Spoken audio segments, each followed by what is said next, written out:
Hi friend, my name is Marcus Lapp. I am the founder here at Speak Your Mind Method. I'm also a speech coach and a former stutterer. So over the years, there have been a fair number of people that have come along and attempted to come up with techniques and ideas and tools that are very practical that can help people with their stuttering. And you saw this all the way back in the late 70s and 80s when the late Martin Schwartz came along with what he called his passive airflow technique. And then in the 90s and 2000s, then you had Dave McGuire gain a lot of popularity of the McGuire program, and one of his primary tools or techniques was what he called Costal Breathing. And it's actually quite similar to the passive airflow technique from Schwartz. And then after that, as we got into the late 2000s and early to mid 2010s, we of course approached and fell into this new era, the YouTube era, that revolutionized the world in many ways. And I think stuttering is certainly one aspect, and just speech coaching. Definitely, it opened a door for more voices to be heard. And you here in this space, then you had people like Michael Williams come along, sharing his techniques like word blending, among others. You had Lee Lovett come along with a bit more of the creative niche, or you could say just non-obvious techniques that he shared with people. And of course, let's not forget the one and only really effective coach in this entire space on YouTube. And that is, of course, Anna Dieter, who will grift you into paying $6,000 for a 3-day cure. Sounds legit.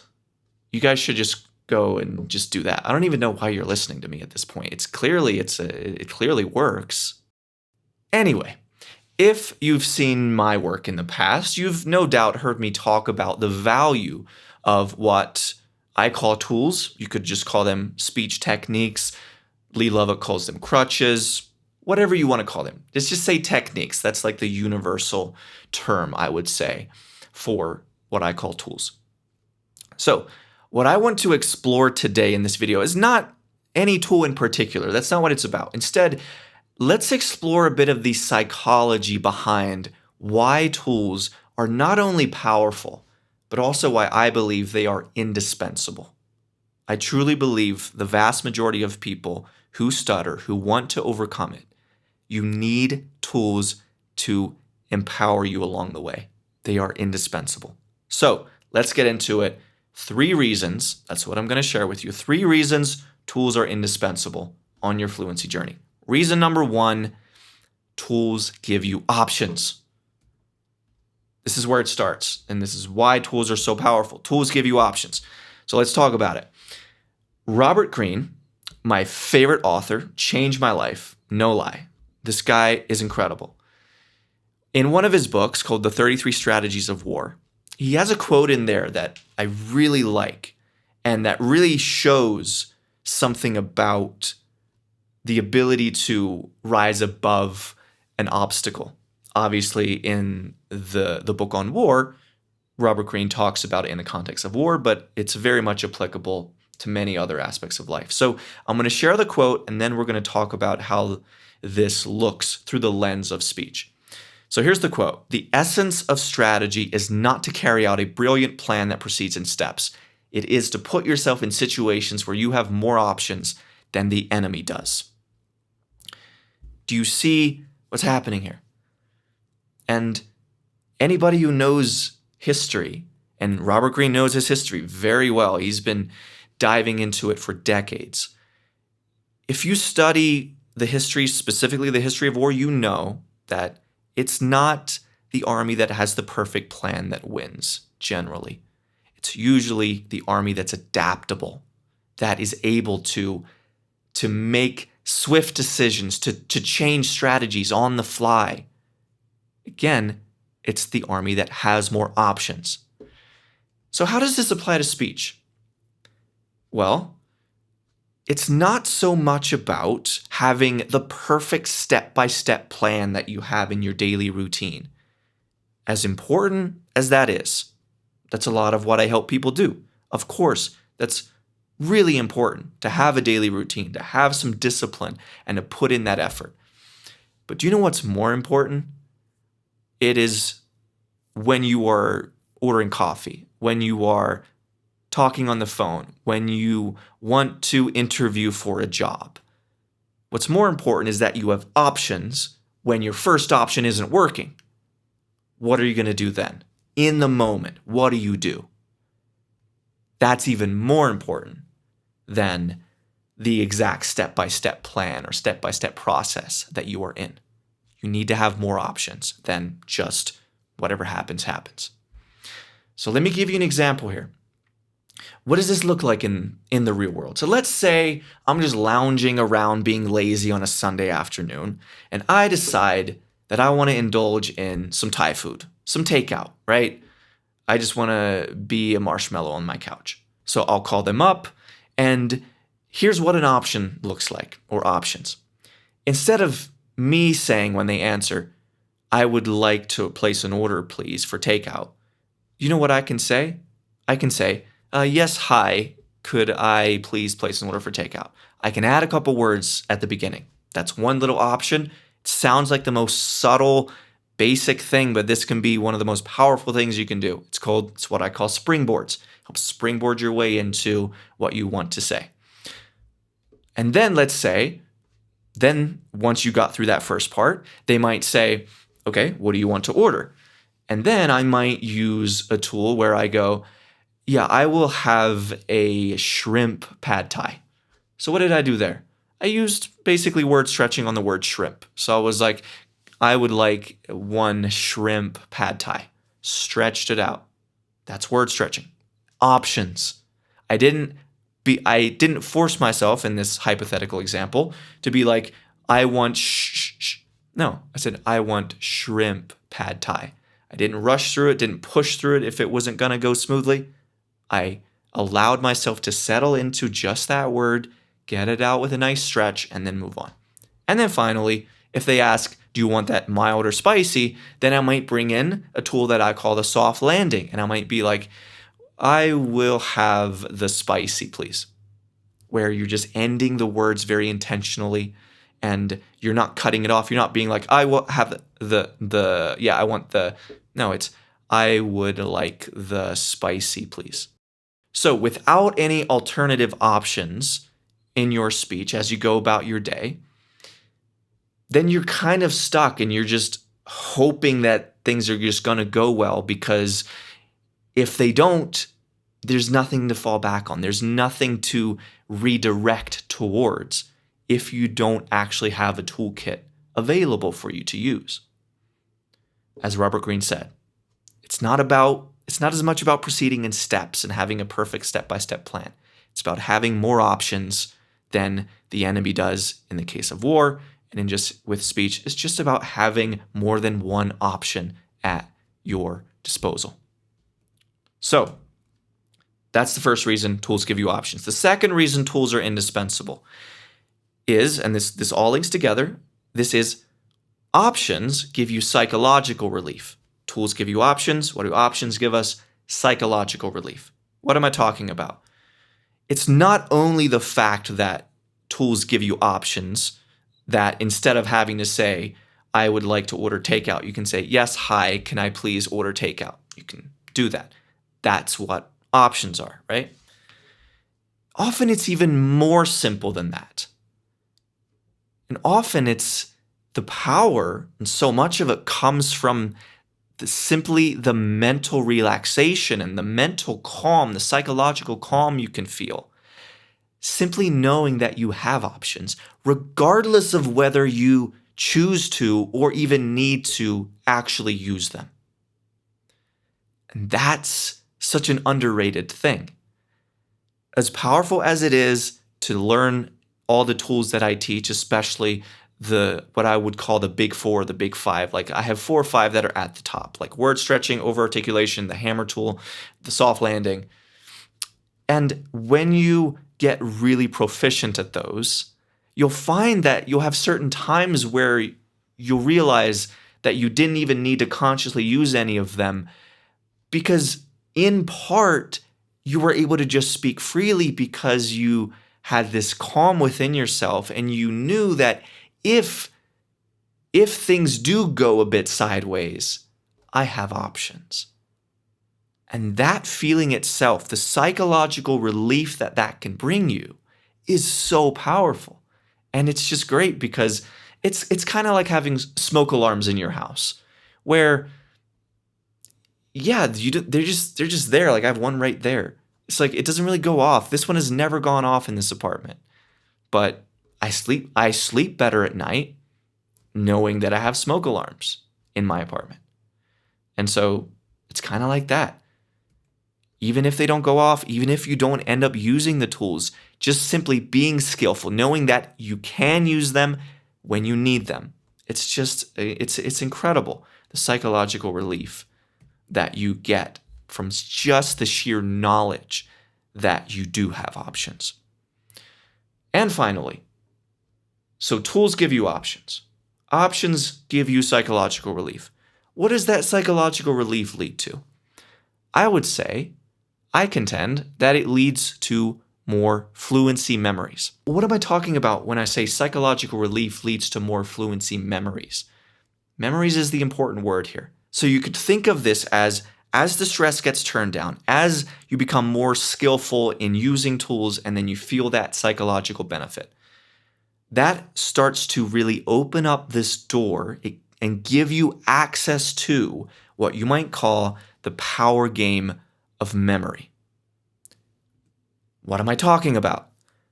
Well, what we need to understand, and I'm going to make a whole video about this soon, or that's at least my plan. I've been diving deep into this specific topic over the past couple months, which is the topic of memory and how that relates to the predictive nature of the brain, and this understanding of how the brain works as a predictive mechanism in that your brain kind of simulates everything you do before you actually do it. So it's the idea that every time you stutter twice. First in your mind, and then actually stuttering. And the person that really is the guru, you could say, on this is Lisa Barrett. And she has a book called How Emotions Are Made, where she dives deep into it. And she's just a wonderful thinker and really opened up a lot of doors into helping me understand more deeply what that means for speech, what that reality of how the brain actually functions, and to break off those illusions, because it can feel unintuitive. These kinds of ideas can feel unintuitive, but that's because they go against these illusions that we tend to have about how we interface with the world. So back to the word memory. The reason your brain predicts that you will stutter in a certain situation is because when your brain created the simulation right before you actually stuttered, and your brain simulated how it was likely to go, it quickly did a scan in your memory bank and thought, okay, based on the stress levels, the kind of environment, the kind of people or the kind of person I'm talking to, in the past, how have we spoken in those kinds of situations? Okay, this is like the pattern, boom, run that program. And if the memories have a lot of stuttering memories there, it's more than likely that your brain will simulate that, and then that is what leads to you actually stuttering. Now, this also really helps explain why people who stutter, and I was, of course, this way, where I'd have certain situations where I barely stuttered at all. For sure, not really when I was alone. It would come up a little bit when I was alone, but barely. And when I was around certain people, or when I was even just feeling happy, I would usually be quite fluent. And you start to see that, that makes sense now from this standpoint, because, okay, if I'm relaxed, I'm with a close friend, I'm happy, we're having a conversation. It's very likely that I'm going to speak fluently. Why? Because my brain looks back through the memory bank and it thinks, okay, in the past, when we're happy, when we're relaxed, we're talking to a close friend that we're comfortable with. How do we speak? Okay, usually speak fluently. Boom, run that simulation. And then that is how you actually end up speaking, more than likely. So thinking about the brain as a prediction mechanism really helps clear up a lot of the confusion that we often feel about why we stutter more in some situations versus the other. And it's your brain is very contextual, and so it's going to predict fluency or stuttering depending on the context based on memory.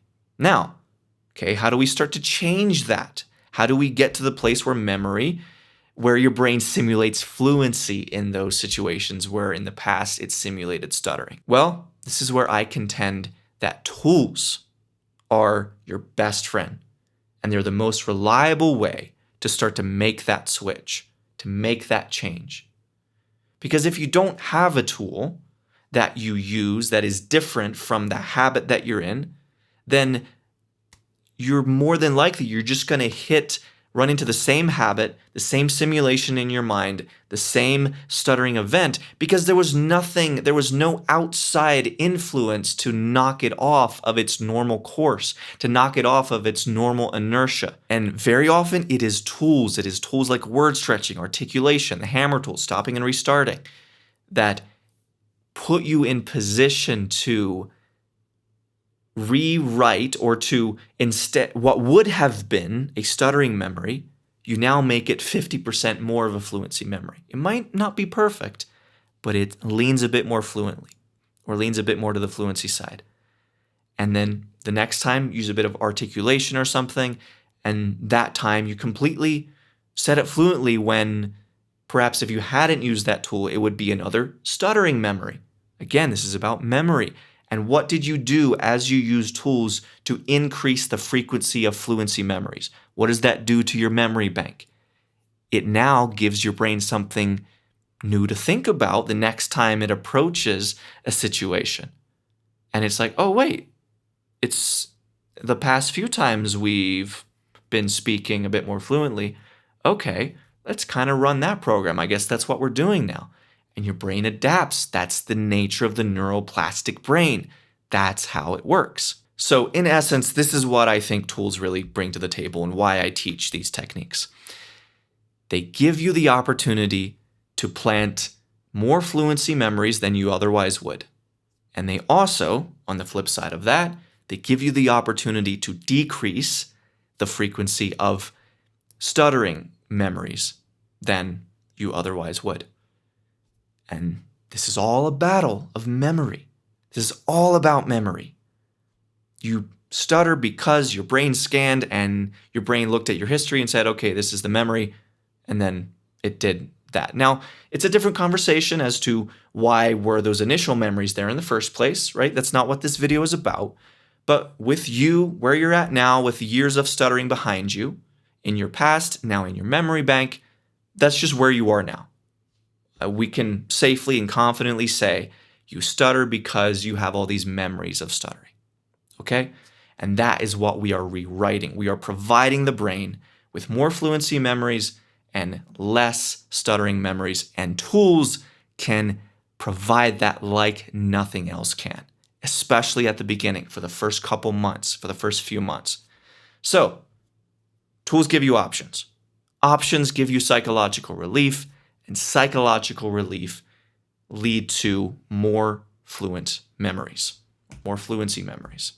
Now, just to be clear, I'm not suggesting that tools or techniques are everything. I'm not suggesting that they're the beginning, the end, everything in the middle. It's all about tools and techniques. That's not true. But what I am saying is that in the first few months of your fluency journey, tools are indispensable. You need them. You really do. You need them for actual options. You need them for the psychological relief they provide. You need them because they help you knock off that inertia and to have some outside influence to change something about the way that you speak so that the old habit doesn't just fully lock on dead ahead. You can knock it off its course by using tools and techniques. But then in the end, it's not about tools and techniques, all right? And I talk about this all the time. It is about what? It's about developing automatic fluency. It's about having an unconscious flow of fluency where you're not thinking about the mechanics, at least not until you hit a little bump. And then even then, often, the higher you get in this process of mastery, even when you hit a bump, you intuitively, just instinctively, boom, you grab a little tool without even thinking about it, and you keep going. That's the end goal, is automatic fluency. But in order to get there, you got to run it through the conscious mind. You can't just go from unconscious stuttering to unconscious fluency. It's very, very hard to do. Maybe it's possible in some way, but I wasn't able to do that. My guess is you probably have struggled to do that as well. So what do we need to do? Run it through the conscious mind. Run it through our conscious experience. We need to become aware of the things that we're doing. And yes, that's annoying. Yes, it takes a lot of mental energy. It takes a lot of hard work. But that hard work and the tools you learn, they're a means to an end. They're not the end goal. The end goal is unconscious automatic fluency. And tools, again, I contend, tools are indispensable in helping you reach that. They energize you. They give you that power that even gives you a chance to reach that place of unconscious fluency in the first place. So if you want to get that process started and you want to take that big first leap to automatic fluency, go watch my free Stop Stuttering workshop. This is over an hour long. It walks you through some of my core tools that I teach. It gives you a plan. It gives you a daily routine, a system. It gives you options. It's really, really powerful, and it's 100% free. So if you have not watched it, please go watch it. It's going to really help you. And if you watched it in the past, maybe you need to refresh and go check it out once again. Link is in the description. You can also find it at speakyourmindmethod.com. I am going to hop off. Thank you so much for watching. I'll see you in the next video.